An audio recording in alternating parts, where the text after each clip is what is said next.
Así llegas, inesperada como siempre, a través del oscuro silencio que clarea sobre la orilla naciente de las palabras, como una radiante mujer de carne y hueso, de sangre y viento, caminando sobre el ensordecido litoral de un lenguaje moribundo.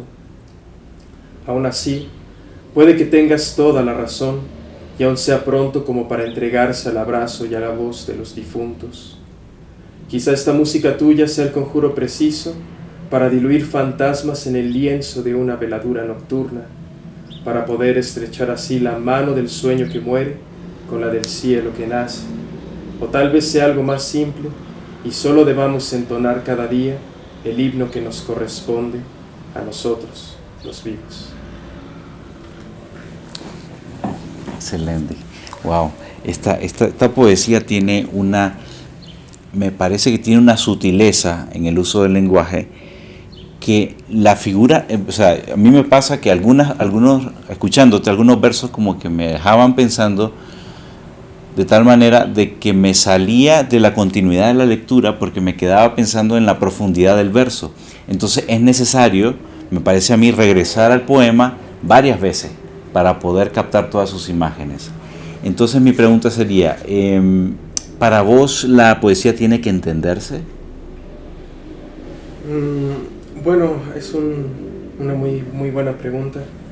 Yo creo que hay una poética que es emotiva, que entra siempre desde la desmesura, desde los sentidos, desde todo aquello que se nos manifiesta de una manera intuitiva sobre todo, ¿no?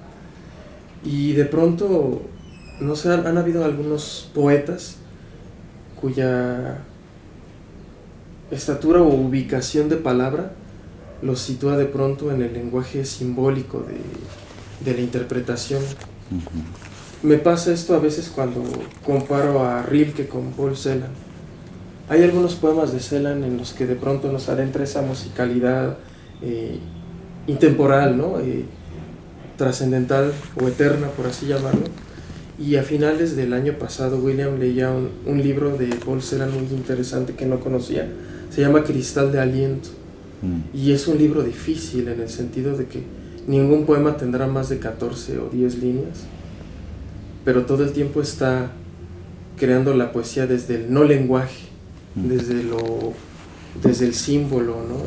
Hay un poema en el que esa voz que suena dentro del texto es un ser que está caminando con las manos, porque ya perdió la capacidad de caminar con los pies. Entonces él, curiosamente, al caminar con sus manos, también está cargando al mundo, ¿no? Y ese es otro modo de definir también la poesía. Entonces, volviendo a lo caprichosa que es a veces la revelación o la experiencia poética, hay textos que yo no he logrado escribir, ¿no? Por experiencias que he tratado de trasladar a un intento de palabra poética y me he quedado corto, ¿no? Uh-huh. Y siguen a veces arrumbados esos papeles y a veces deciden ellos ser como un símbolo, un reflejo de algo, y otras simplemente es una imagen, una sensación, un color, un sueño. Y no siempre eso se puede traducir en palabra, aunque pareciera que hay palabra para todo, pero hay cosas que no son nombrables, ¿no? Que son inefables, que son experiencias que van más allá del lenguaje. Y el lector que se conecta, eso no lo gobierna nunca uno, ¿no? No, claro, eso está ya en la recepción, ¿no? El papel de la recepción ya no es control del autor. Exacto. Y por ejemplo, decía Hugo Padeletti que hay 3 tipos de manera de leer un poema. Entendiéndolo como desde la musicalidad del poema, otra forma es desde las imágenes que proyectan las palabras, los versos, y otro es desde el concepto del poema. Entonces, ¿dónde ubicarías tu poesía? en un punto intermedio o en un punto que conecta esas tres, o te inclinas más por uno, por algún aspecto? Pues yo creo que hay algunos, hacia el final del texto hay unas remembranzas que hago de los personajes indigentes que he visto en la ciudad. Entonces, por spoilear un poquito el texto, ¿no? La primera parte creo que va un poco más hacia algo lírico, algo desde el yo. La segunda parte, que es la noche, trata de hacer un esbozo, una imagen de personajes o personas que he visto en la ciudad. Y el tercero, un poquito bajo la enseñanza de Raymond Carver, que me gustó mucho su poesía narrativa. Trato de contar historias con esa palabra poética. Entonces, no sé, creo que hay algunos textos sí se van más hacia ese simbolismo del sueño, de imágenes, y los otros transitan un poco más, ¿no? De pronto, creo que esto que menciona, ¿no? Que es la melopeya, la logopeya y la fenopeya, ¿no?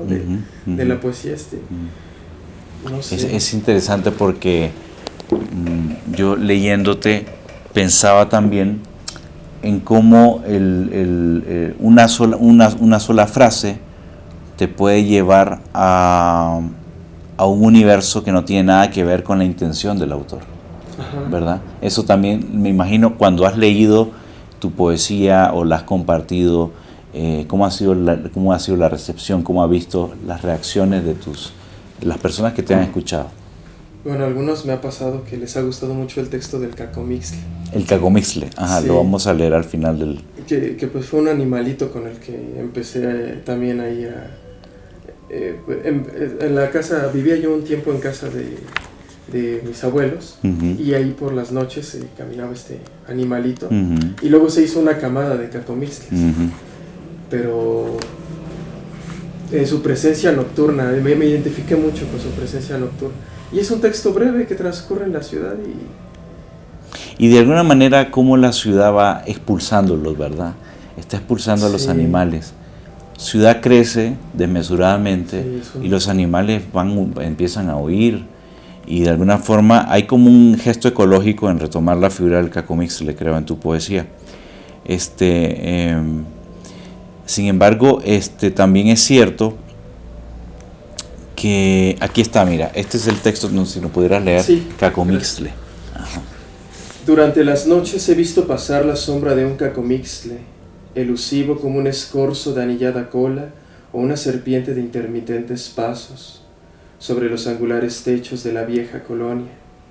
En el traspatio su aullido plañidero se aleja cada vez más, como el rastro de una luna fragmentaria sobre las hojas plateadas de una hiedra venenosa. Su pareja desapareció hace tiempo, y bajo la luz del día, su progenie se esconde en la grieta horizontal de la gran ciudad.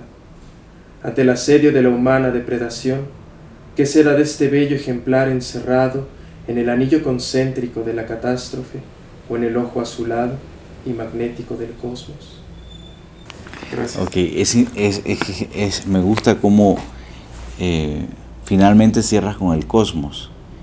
Empiezas con las noches que has visto pasar la sombra del cacomixtle. Luego lo vas describiendo y vas describiendo el espacio en donde se desplaza.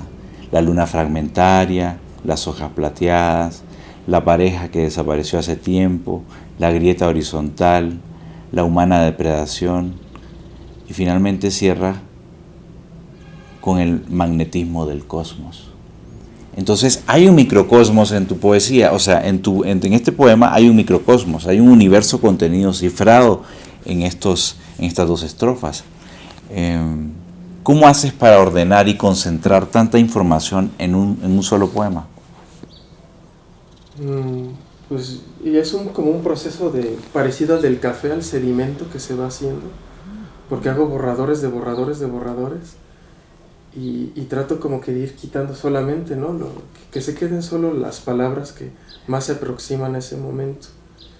Y no quería terminar sin mencionar, William, que volviendo un poco al silencio y a la poesía, yo creo que el silencio y la poesía en el mejor de los casos nos ayudan a devolverle esa dimensión milagrosa a los días que transcurren. Sí, y no lo digo tanto por una cuestión religiosa, pero que se vuelve como una escuela de vida, a que cada día no se vuelva como esa película del Día de la Marmota, que se repite y se repite y se repite, sino que nos enseña a darle algo distinto cada día la poesía, y el silencio en ese momento se vuelve necesario también para ver de qué manera lo hacemos también distinto, ¿no? Claro, porque esa monotonía pues se rompe con el poema, ¿no? El poema nos saca de ahí, sí. Es como un círculo en el que vivimos como hámster, pero la poesía te saca, sí. de alguna forma, ¿no? Y volviendo también un poquito a lo que te mencionabas, Rulfo, yo he escuchado en la ciudad que también la gente dice poesía sin darse cuenta. Sin darse cuenta. Por ejemplo, una vez iba yo en una calle del centro y dos muchachos cargadores, escuché que uno regañaba al otro y le dijo: los ángeles cayeron de día y de noche, carnal. Y en otra ocasión, esto no fue dicho con palabra, pero fue algo así que iba yo caminando por el barrio de la Merced. Hay un café ahí que me encanta, el Café Bagdad. Si tienen la oportunidad de darse una vuelta, vayan.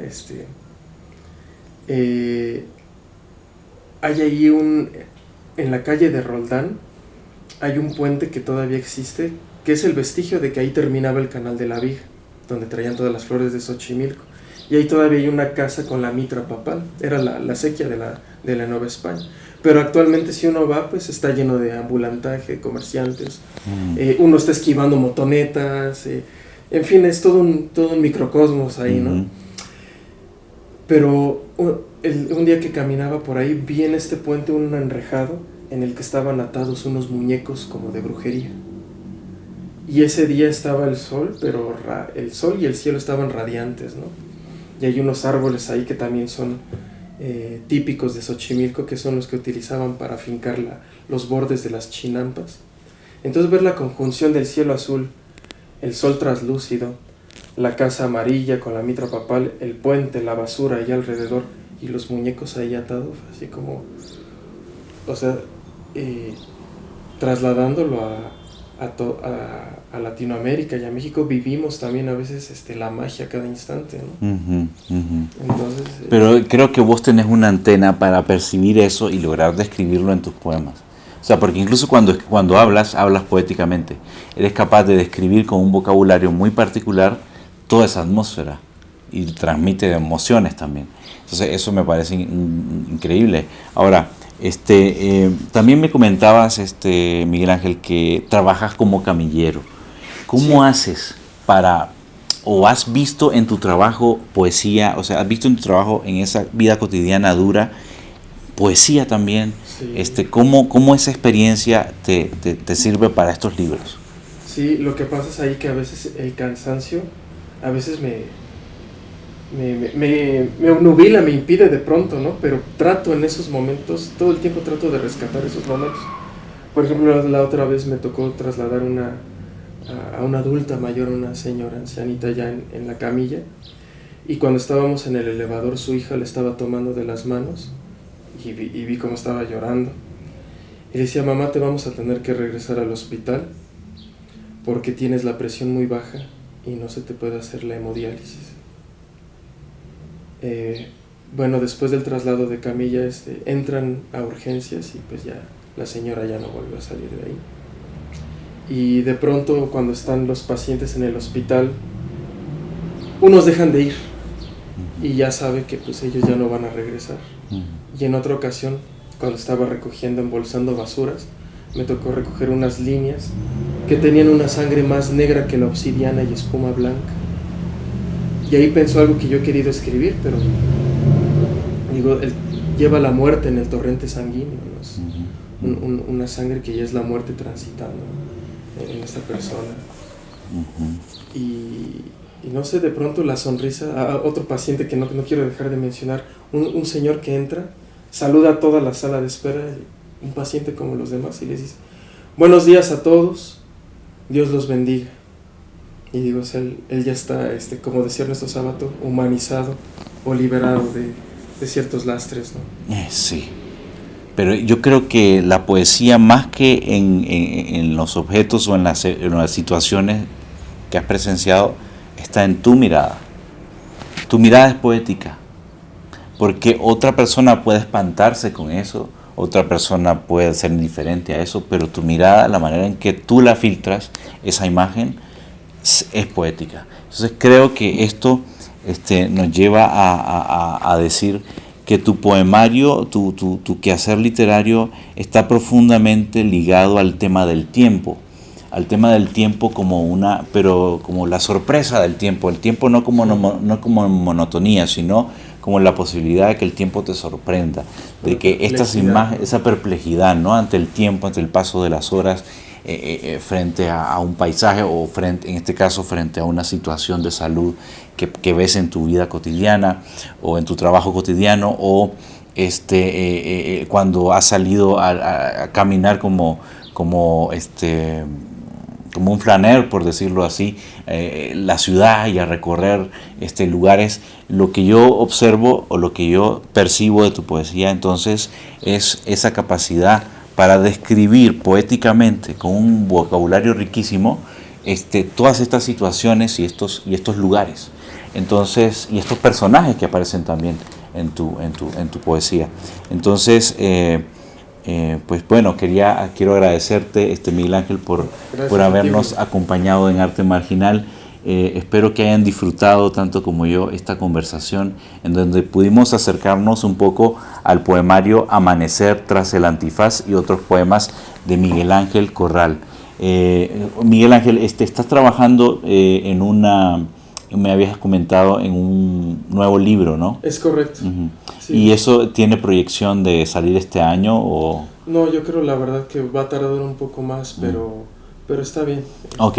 ¿Y dónde podemos encontrar tu libro? En la colonia Roma Sur, en la esquina de Bajío y Monclova, hay un café que se llama Reinar, pintado del color azul del mismo que la casa de Frida. Uh-huh. Y ahí hay ejemplares también por si gustan pasar y tomarse también un café.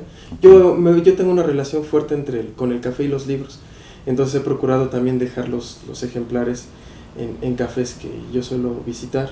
Uh-huh. Otro lugar también cerca del Centro Cultural Los Pinos, allá en el bosque de Chapultepec, en la calle de Ignacio Esteban número 39, está el Café Calavera, y ahí también hay otros ejemplares.